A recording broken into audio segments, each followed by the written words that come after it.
Hi everybody and welcome to my channel. My name's Steve. I'm a video and music producer of sorts, or budding, whatever you want to call me. I want to start sharing some of the tricks and tips that I've learned over the years. I learn all the time from other great producers that I actually work with in person. And I just want to start sharing some of the things that I'm learning and maybe help other people get started.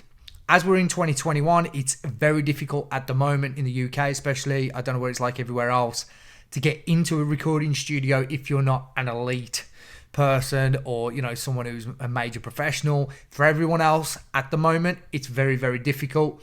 So I'm just going to show you this quick setup just to show you how it can be done. I am literally working at my dining table at the moment because I'm waiting for my new studio to be built. So I'm just going to show you what I've been using whilst I've been at home.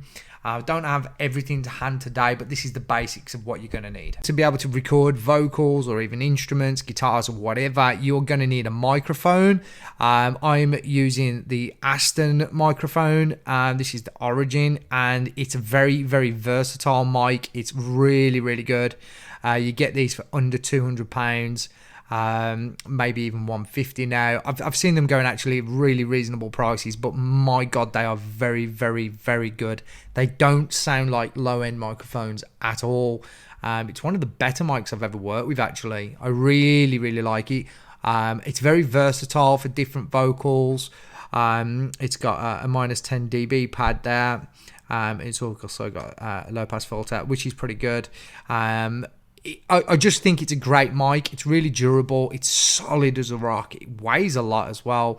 I do also have some cheaper mics and more expensive mics, but this is my go-to at the moment. You're also going to need an XLR cable. Sorry, I'm just standing my mic on there at the moment. You're going to need an XLR cable that goes obviously from your mic into your interface, which brings me onto the interface. I've had this little baby now for about 6 years, and it's great. Focusrite 2i2. You can plug two inputs in. You've got your monitor outputs on the back. You've got a USB wire which then plugs straight into the back of your computer. You've got your headphone socket. You're able to monitor by toggling this 48 volt phantom power, which you need for recording condenser microphones. And all in all, it's a brilliant little setup. You don't need anything too fancy. And the only other thing I'm using is I use this M Audio keyboard, MIDI keyboard. And the reason I use this is because it has the pads also. And again, it's USB, so it plugs straight into my system and I'm able to record from scratch. Now, I do have guitars, various different plugins, lots of sort of instruments knocking about the place, but at home I've not been able to use any of them, especially like drum kits. So in this series I'm going to be showing you different things that you can do, different plugins you can use, some that you get for free with certain softwares, and I'm also going to be showing you how to do this on Mac as well as PC.